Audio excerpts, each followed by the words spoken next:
Such a pleasure to speak with you. I was curious. This is a well thought out, very well rounded character for you.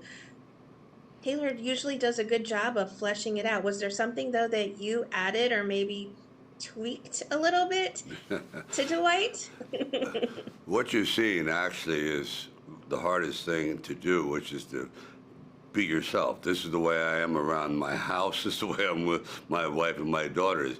And I thought this would be a challenge to have a gangster who is like your friendly uncle. You know, you just don't know until you push his gangster button, and that's a whole other thing. And at first, people go, I don't know about this. This is not dark enough. Taylor goes, oh, I want it really serious. I said, well, I'm not that guy. I played the serious role. I can be as dark as you can possibly want, but I want this. I don't want to be like Rambo or any other things. I want this to be kind of odd. Like this is refreshing in a way that you have a guy who's actually doesn't want to hurt anybody. He really doesn't. That's why he says to the car dealer, it really wasn't necessary. This wasn't necessary at all. And then he's eating ice cream. He's just that kind of guy. And so yeah, you're right. It was kind of thought out. It was a little daring to go out on a limb like that to play yourself. Trust me, it's not easy. And Rocco, you can take the next one. Okay, hey Sly, how's it going? Great. I wanted to ask you, were you allowed to go off script a little bit, or All the was time. it everything? All the time. See, to me, a script is it's almost like flying a plane, and all of a sudden you see turbulence. You go, oh man, I got to avoid this. I'm going to go around it. I'm going to raise and lower.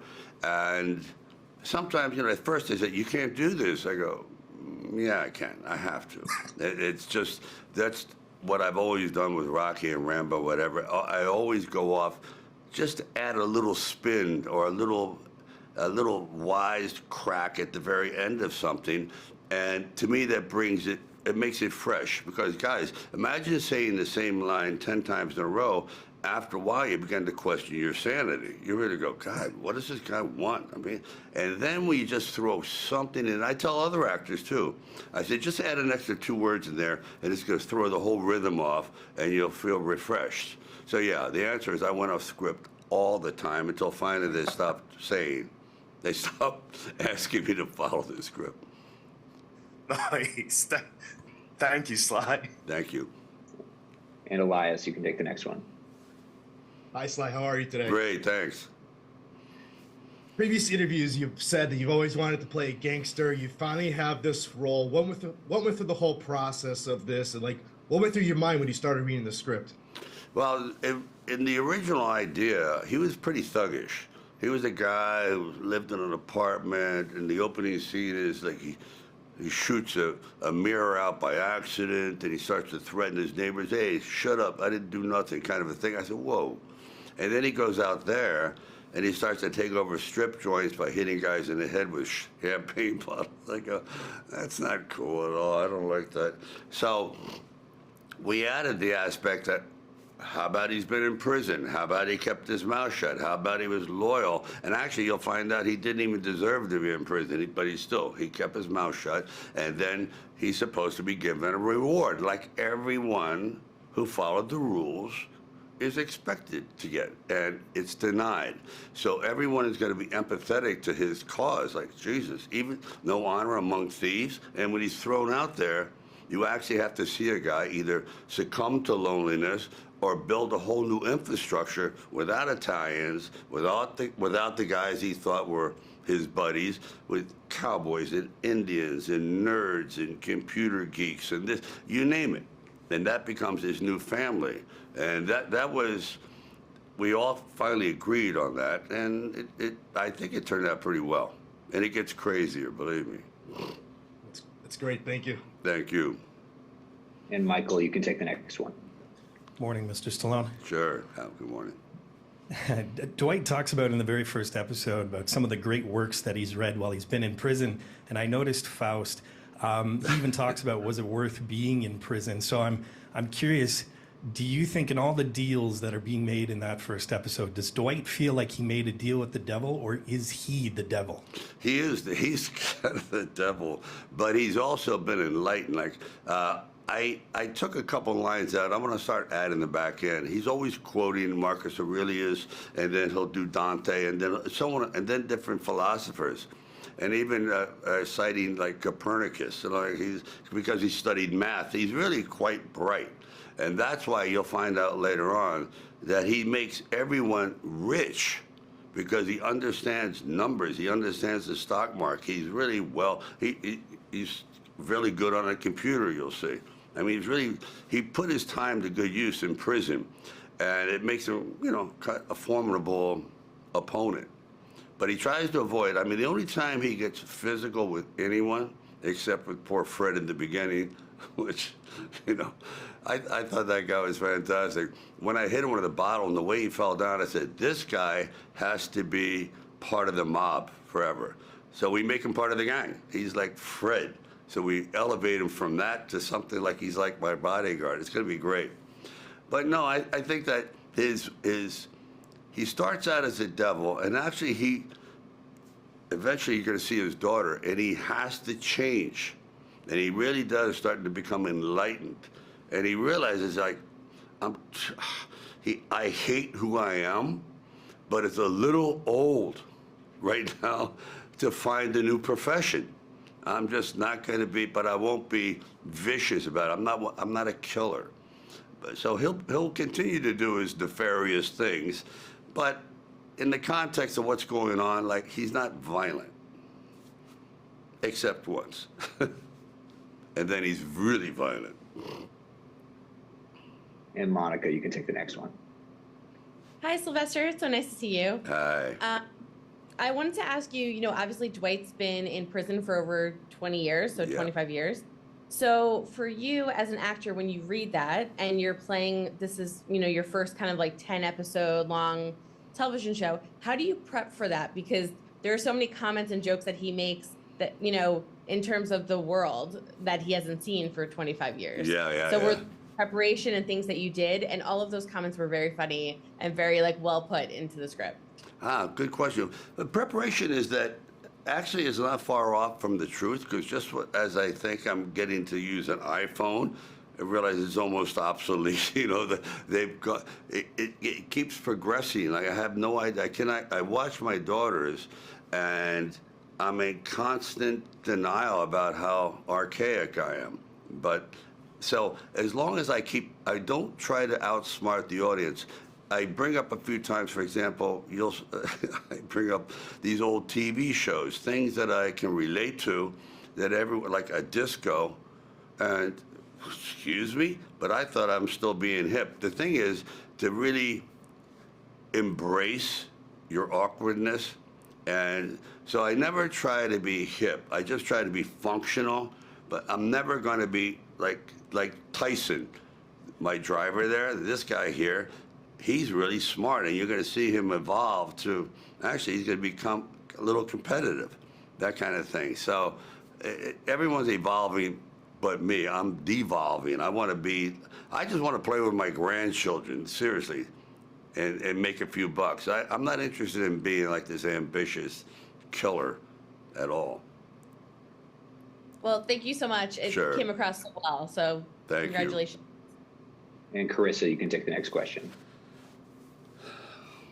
This is really thrilling to talk to you today, so thank you so much for being here. Sure. And thank you for making one of the funniest shows I've seen in a while. I haven't laughed that hard in a while. Really? What is it? Really? What is it like at this point in your career to be able to embrace that side of yourself and not have to be the macho man?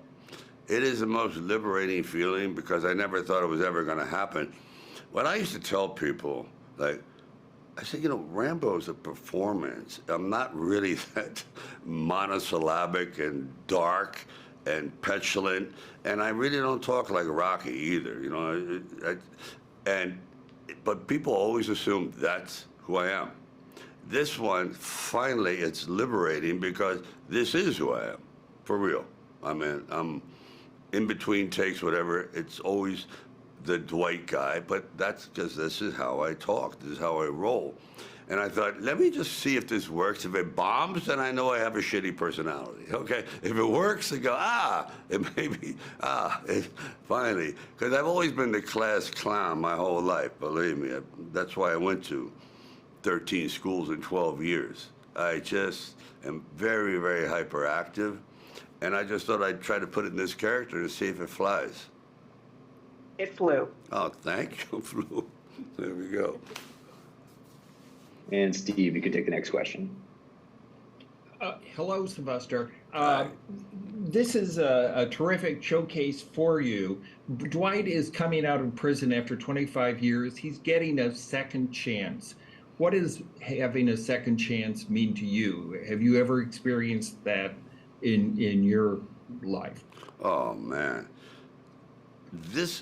You've hit a subject. This is the topic and the subject that fascinates me the most, because it's one that we constantly seek, which is redemption. We all make these carnal mistakes. God forbid, whether it be, you married a girlfriend, this, the wrong jobs, whatever it is, a parent relationship, and you go, God, could I just get a second shot at this? And this is a perfect vehicle, perfect format for, that's my philosophy in life. So Dwight, I'm always drawing on the way I feel, because I feel like I've made so many mistakes. Probably I'm feeling more guilty about it than I should, because I have this persecution complex, but it pays off. Anyway, it's good for writing, the persecution complex.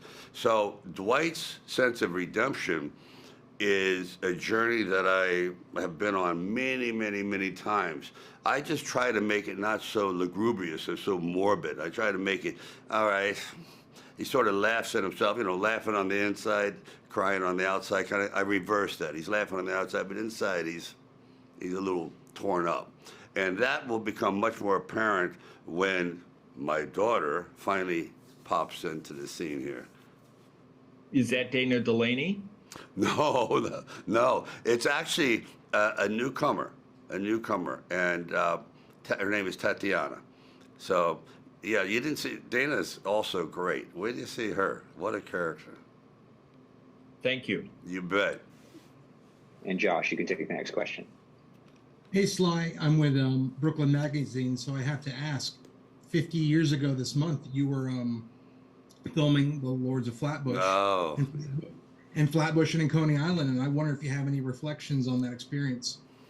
I do. That was what you call a real handmade kind of film where, did we raise $15,000? Okay, we can shoot for another month and not shoot for 3 months, gain about 20 pounds, go back, lose it again. It took about 2.5 years to make that, and it was funded by a dentist. And it was one of those kind of handmade films, and your pay was you get to keep your motorcycle jacket. That's like, there was not even SAG. It was amazing. So, but that was the first time, and actually, talk about real locations where I got to test out my writing in some of the dialogue scenes. I went, not so bad. So it also was done by Marty Davidson and Steve Verona, who were really great, because, God, and there's so many characters. Like originally it was De Niro was involved, and Richard Gere was involved, and a guy named Michael Moriarty was involved, and they kept coming and going and coming and going, and it turned out the way it did. But it was extraordinary experience. I mean, really, talk about just stealing locations, being chased by people. I mean, it was, yeah, for real, it was great.